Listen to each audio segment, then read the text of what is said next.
Намсран банзрагчийн зохиол сүүлчийн буун дуу.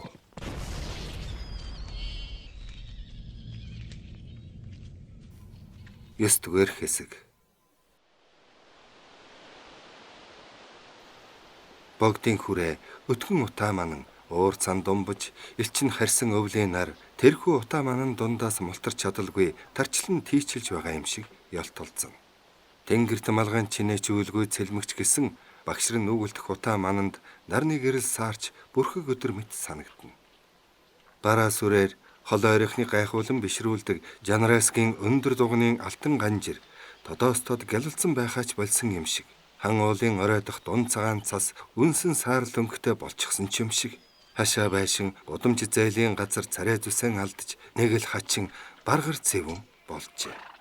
Бум бужигнаж төм түжигнэж байдаг хүрээний их хөлийн газар зах эзгүрэн хоосорч түүгээр зүрхлэн явах хүн харч цөөрчээ. Хүрээ хороо зах зээлээр улаан шарыг алгалуулан гамбалцтал тааваар алхдаг лам хувраг отго жинсэн сагсалзуулсан омогтой төшмөл гуайганган бүсгүүчл хөдөөх нутгийн хөдөр малчин арилжаа наймааны мөрхөөсөн тангад төвд таван хэлийн хүмүүсийн хинэнч гисэн орон гэрээсээ толгоогоо ховор зухуйлган аж төгшин суух болсон бөлгөө. Цагаан бичин жилийн өвлийн сүүл сар богдын хүрээг асар том шувуу хосгүй уртад алавчаараа хааж нүмерсэн шиг юм бүхэн дүнсгэр бүүдгэр царайлж эзгүрсэн годомжаар үе зэгэл ногоон хувцастай муу зэмсэг агсан амин цэргэл хизээний энэ хүрээний эзэн мэт явцгаа. Харин эл цэргүүд хэдийгээр омог сүрэг бадруулахыг хичээвч Монгол нутгийн тас хим хүйтэн жаврт хайрвалан бөмбөгөнтөл чичрэлдэн явцгаа. Хаяа нэг монгол хүн амин цэргээс нуугдсхийн явах нь үзэгдэнэ. Нар барууна тонгоож хүйтнэрч улам чангарах үеэс малын зах дээр байсан морьтой явган хэдэн хүн тал тийшээ яран явцгаав. Тэдний зарим нь будалдах санаатай хөтөлж ирсэн 1-2 морио борл улчиж амтсангүй. Энд удаан байвал морьдоо гаминд булаагдж болзошгүй хэмээн санаж захаас бошуухан холдож байгаа нь энэ ажээ. Морьтой хүмүүсийн араас хөрөн дайланбан дайлтай юм өөрсөн нэгэн идрээр ийш тийш холмолцсон харж зүүн хүрээ чиглэн яруу явлаа. Энэ хүн бол Улаастан Батгүнээс оргосон сайн эр Цэрэнбатын төрсөн ах Дэлгэр Бат гэгч бөлгөө. Дэлгэр Бат 5 жилийн тэртээ богдын цэрэг тэрж хужир булангийн газар цэргийн албанд сууж байгаад өнгөрөгч намар амин цэрэг хүрээг эзэлж Монгол цэрэг тарахад цэргээс халагдсан билээ.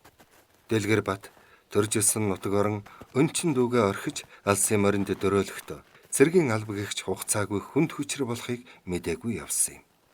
Газраас суглаж ирсэн хоосон ядуу олон аавын хөвгүүд хотын зүүнтэй хужир булан химээх газар хуарагнан суух болсноос хойш дүүгээсээ ганц ч удаа хэл сураг сонсоогүйдээ сэтгэл ихэд төгшин байвч тайлахын аргагүй чанга баглсан цэргийн албанаас хэрхэн молтрох билээ дээ. Цэргийн алба хатуу чангаас гадна хоолунд хувцс хунар эрдэм номд сургана гэж бараг үгүй байжээ. Дэлгэр Батуугаас цуутай анчин тул байбуудах сургуульд нөхдөөсөө шалгаран товоож сайн цэрэг гэгдэх болжээ. Цэргийн хуаранд ийхүү 5 жилийг зов шаналан өнгөрөөхдөө хотын унгонхөө Нямаа гэдэг цэрэгтэй үе зайгүй үерхэж амт нөхөд болсон юм. Тэр хоёр зав зайгаараа хүрээ орж айлын мод хөрөөдөж ачаа бараа зөөж хэд гурван мөнгө олж түүгээр хоньны толгой гэдэс авч идэнэ. Нямаа гэртээ эцэг их бүсгүй дүүгийн хамт аж төрнө. Дэлгэр Бат түүнийг дагаж тэднийхээр байн очино. Нямаагийн дүү дулмаа химээх нүд дүүрэн тусах бор хөөхнийг анхаарсан цагаас эхлэн Дэлгэр Батын зүрхэнд тэр бүсгүй зол болон гэрэлтэх болсон юм. Тэгээд завл гарвал Нямаатайгаа өгөө бол ганцаараа тэдний өд хариалгах болж дулмаатай гайгүй сайн танилцсан билээ. Төлөө хөрөөдөж ус цас зөөж олсон мөнгөө дэмээ өрхөн болж хоёр хөгшөнд өгч дэм тус болохыг хичээнэ. Яваанда Дэлгэр Бат дулмаа хоёр бэйбидээ сэтгэлтэй хайртайгаа мэдэлцэж амаргийн жаргалыг сэмхэн эдлэн байлаа. Дэлгэр Бат бол номхон дөлгөөн зантай хүнд тусархуу голч шудраг хал зовлон үдсэн гүндүгөө сайхан ир учир дулмаагийн эцэг эгч сайн. Нямаач дүүгээ төчгтэй сайн хүнтэй танилцуулсандаа баяртай байжээ. Дэлгэр Бат цэргээс халагдаад Нямааг дагаж тэдний дэржээ. Хэд хоноод хадам эцгийнхээ захиур буугүрч заан тэрэлж туулын эхөд хэд дахин анд явж боргороос гахаа буг хэрэм нилээдийг агнаж өвлийн турш идэх махта болсны дээр заримыг нь илүүчлэн худалдаж баг дөрвөн хантай хуучин гэр авч хадмынхаа гадаа барьж дулмаатайгаа ханилан суужээ. Ингээд энэ газар Дэлгэр Батих гэдэг айл бий болж утаа гаргаж уур дуурхах болсон юм. Няма Дэлгэр Бат хоёр гар эвхэж гэрийн мохор сахид суусангүй мод хөрөөдөж ачаа бараа зөөж янчаа мөнгө олно.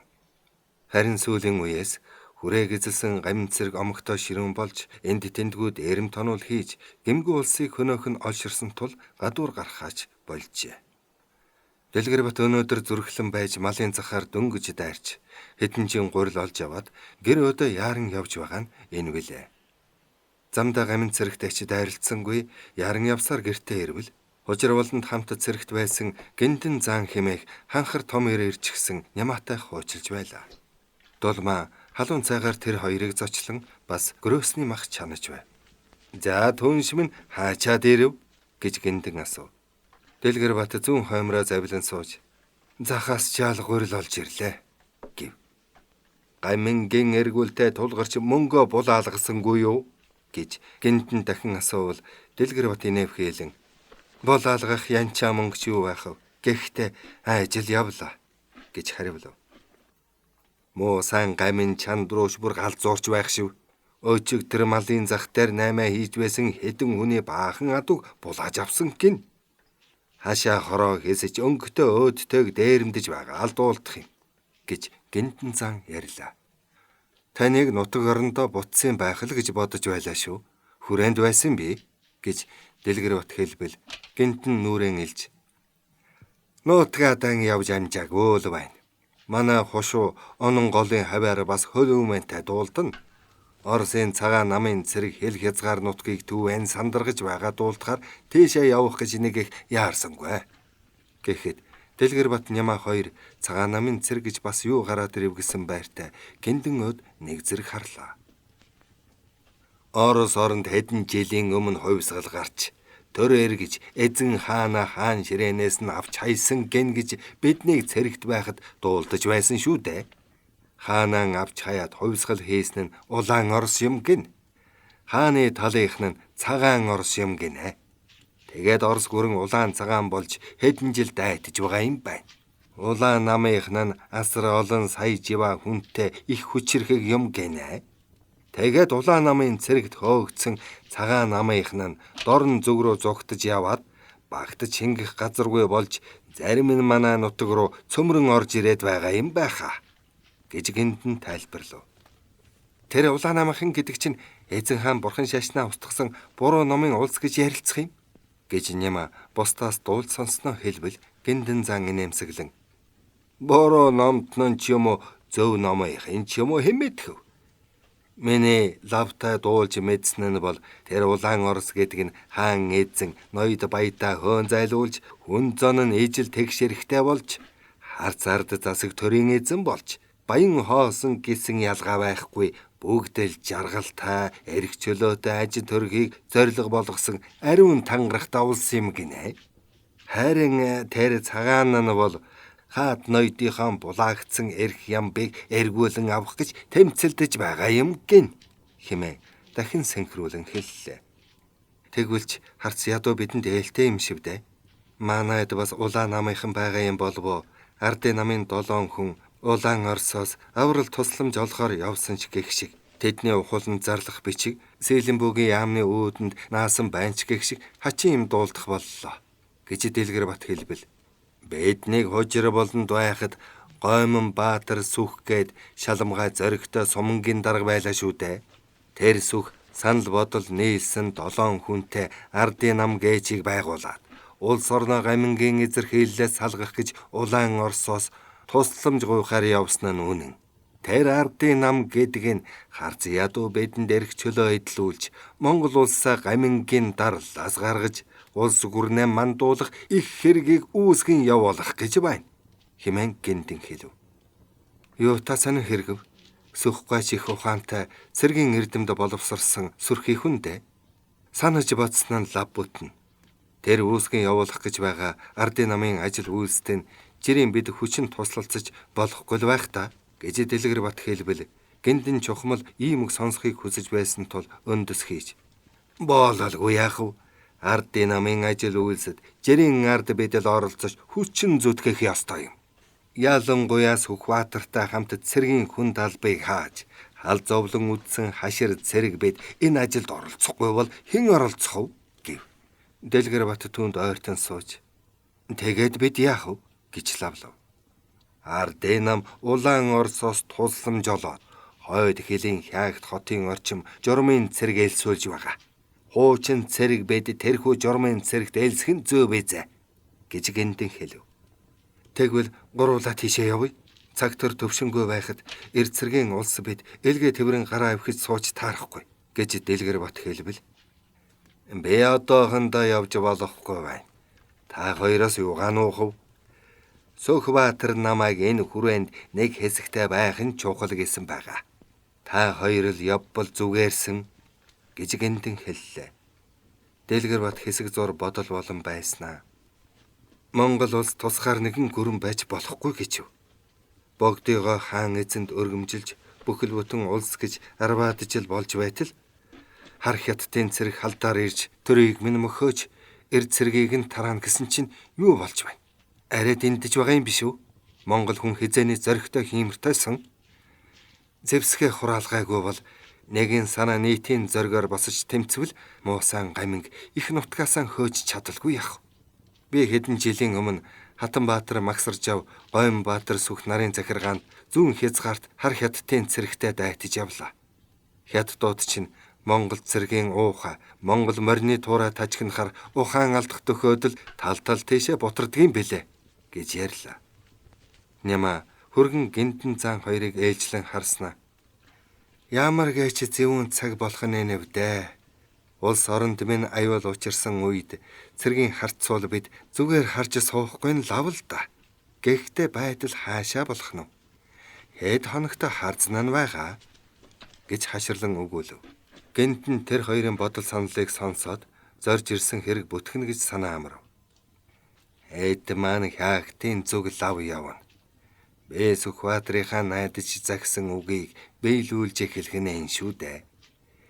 Энэ хоёроос гадна хамт цэрэгт байсан этгэлтэй хэдэн хүнтэй уулзна.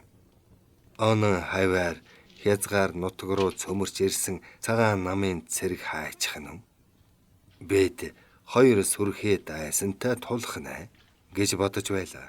Дулмаа модон дэвшинд гөрөөсний мах уур савсуулан гаргаж 3 хар хүний дунд тавиад хаалцааг л гэлээ. Гинтэн ханцуу шамлан тарган гөрөөсний хавирганаас огтлон амандаа хийснэ. Чи яагнаа юу гэвэл Дэлгэр бат толгой дахиж өвлийн ихэнх сард хэдэн удаа анд явсан юм. Дахиад явах гэсэн чинь гамин чанд руу догширч хотоос гарч ороход зовлонтой болохоор нь явж чадаагүй гэлээ. Тэр гурав уралдаж байгаа юм шиг идэж төдхөн хэдэн мүлжүүртэй яс твшиндүүлтлээ. За нөхөд минь байдал харзнана гэж хойш сууж болохгүй шүү. Хаагтын зүг Туркийн шиг явбал сайнсан.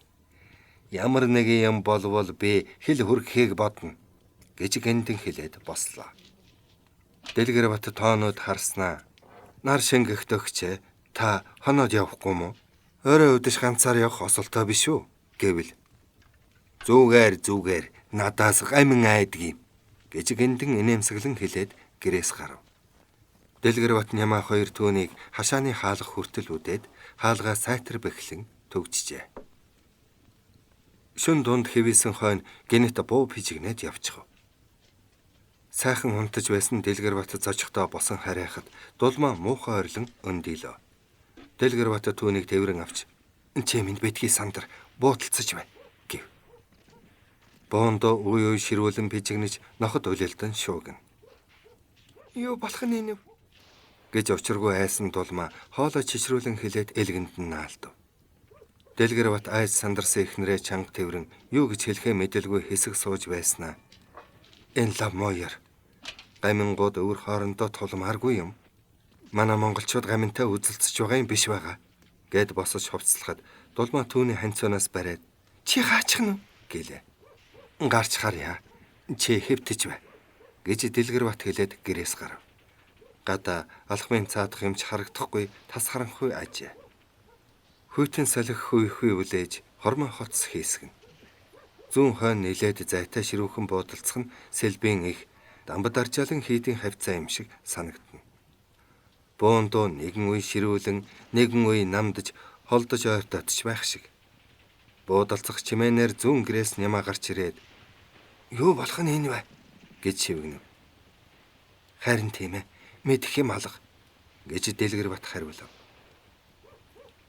Тэр хоёр алсад буудалцах чимээ чагнан удтал зогслоо. Буундуу намдаж хэсэг чимээгөө болсноо дахиад л нүргэлж эхлэв. Буундуунаар сэрсэн хүрээний золбин ноход зогсоо зайгүй улам боорлож, заримдаа хоорондоо хэмхэлцэж байгаа бололтой гасалж гийнэ. "За орё доо. Өглөө болоход нэг учир мэдэгдэх байгаа" гэж Дэлгэр бат хэлбэл "Өөр цайхчид өгчээ. Юу болохыг нь хүлээгээд л байх уу та" гэж нямаа хэлээд гэртээ оров. Дэлгэр батыг гэртээ ороход дулмаа орон дээрээ сууж байлаа. Тэр хоёр гэрэлгээ гэж гаргасангүй, унтчих чадсангүй, буун дуун дор чичрэлдэн төгшөж суусаар өглөө болгожээ. Өглөөгөр буун дуу улам ширүүн болж ойртлоо. Дэлгэр бат гэрээс сэм гарч хашааны завсраар харвал гудамжинд хүн амьтан нэгч үзэгдсэнгүй. Тэгтэл хэдэн гамин цэрэг гудамж руудаад гүйж явхаар нь айгаад гэртээ оржээ. Нямаа эцэг эх хоёроо дагуулan орж ирлээ. Төгшүүртэй үед нэг дороо байх нь дээр гэж бодсон ажээ. Дулмаа цай чанаж тэд дуу шуугийнхэн цай ууцгаав. "Энд ч нэг учир уургалаа шүү. Гамин хинтэйгээ нүдэлцэж байгаа нь энэ үү?" гэж нямаа асуухад Дэлгэр бат бодол болж байснаа. "Гамингууд өөр хоорондоо эвдрэлцэж байгаа юм болов уу?" гэвэл хадам эцэг нь ярианд оролцож "Магадгүй юм шүү.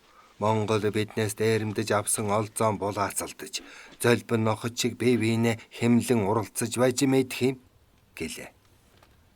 Баг өд болоход буундуу намдаж ажин түжин боллоо.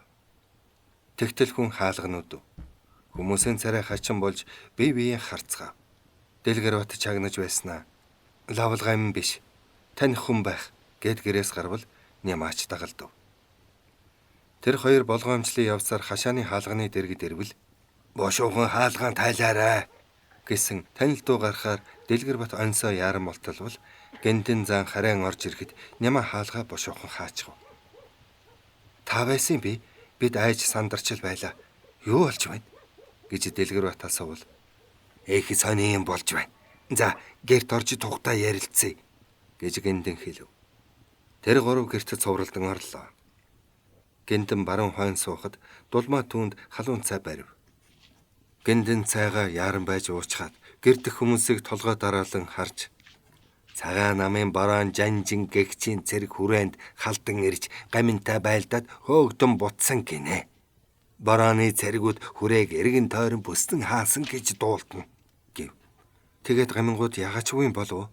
гэж Дэлгэр бат асуувал гэнтэн тамхи нэрж асаагаад "Тэр яах вэ?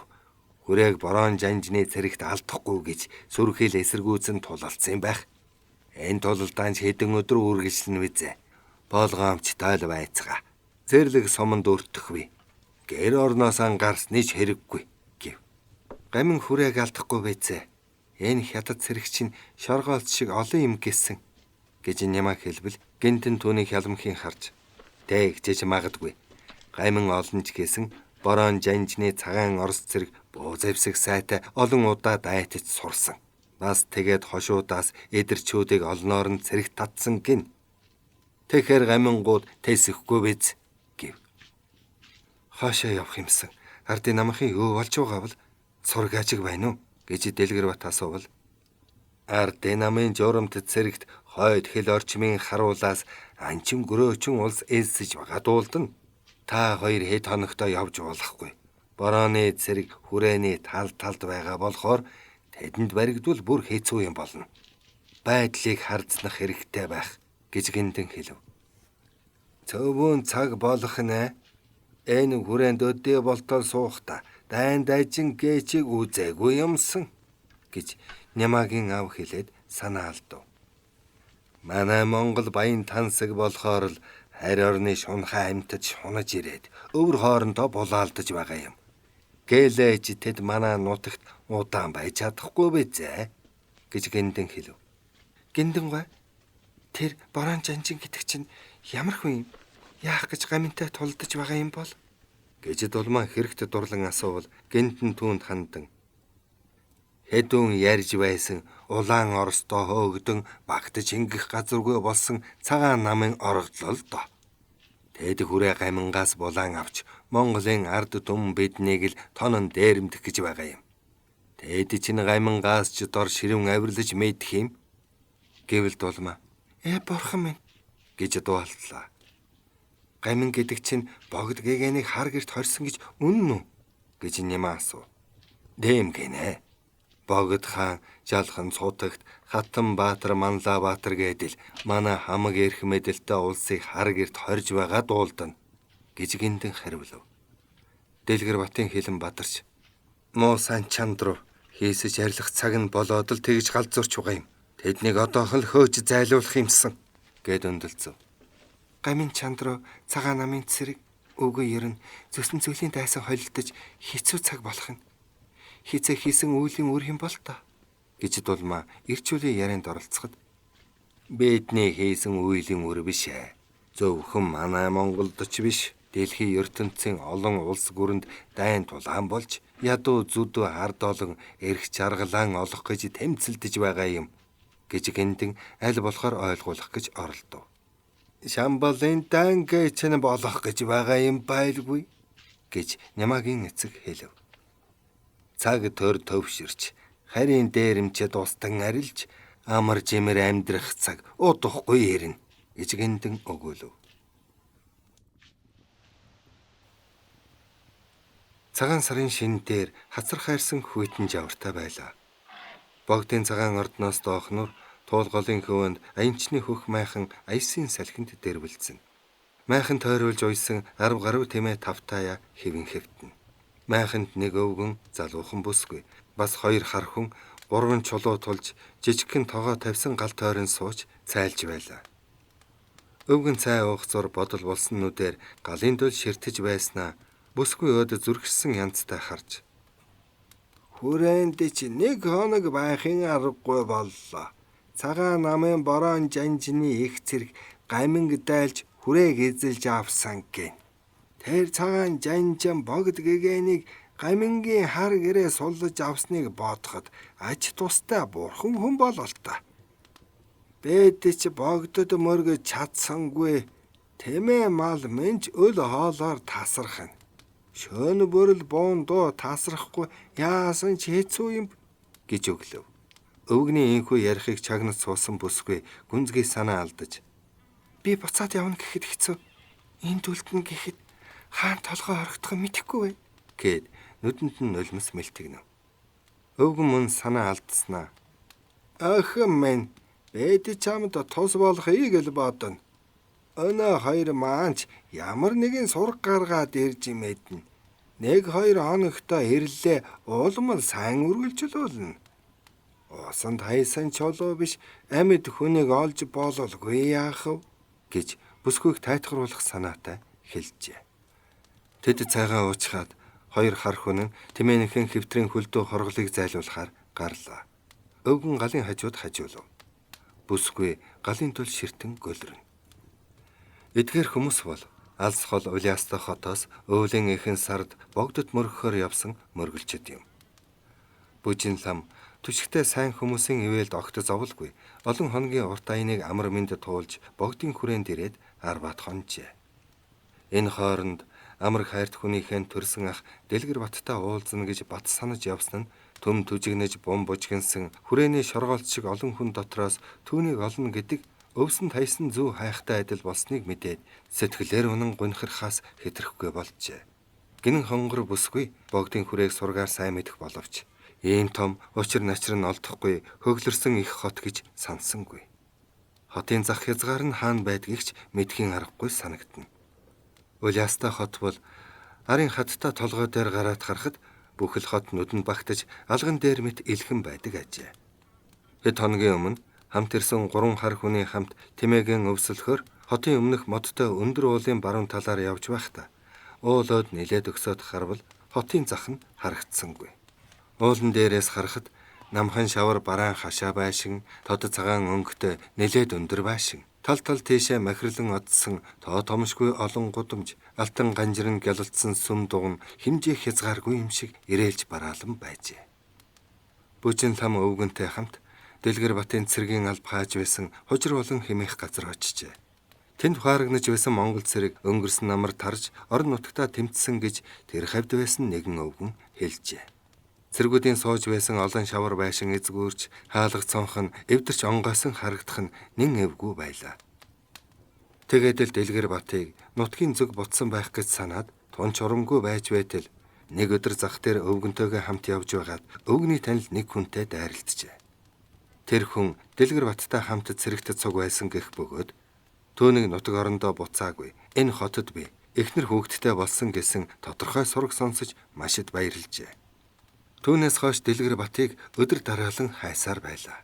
Тэр хүн Дэлгэр Батынхыг зүүн хүрээ хавьдал байгаа болов уу гэсэн учраас мөргөлчөд хэдэн өдөр зүүн хүрээ хаваар эрэл сурал тавьж байгаа юм. Ингэж байтал гамин цагаан намын цэрэгтэй тулдаж хүрээ хороогоор хөл үмэн ихтэй болж мөргөлчөд эрлэн үргэлжлүүлэх нь байтугай амин тосолтой болж хэдэн өдөр майхнаас анч холдсонгүй. Гэсэн ч өвгөн өнөөдөр хамгийн тэнхээтэй хоёр булиарыг зүүн хүрээ хаваар явж заавал сураг гаргаж иргэж захиж явуулсан юм. Хашир өвгөн Бүжин ламыг хот руу явуулахаа болжээ. Хэд хоногийн өмнө Бүжин лам нөхөддөөгөө зах дээр явж байтал арваад гамин цэрэг дайралдаж гуа бүсгүйх шохоорхон оролдоход нь учиргүй айц сандран зүхтааж ирсэн юм. Өвгөн Бүжин ламыг майхнаас гаргахаа болж ямар нэгэн аргаар Дэлгэр Батыг олж энэ хөөрхий бүсгийг тушаачхаад нутгийн зүг буцах юмсан гэж бодож байлаа. Энэ өвгөн бол Дамчаагийн холын хамаатан бөгөөд Бүжин ламын зовлонт хувь заяаг сайн мэднэ.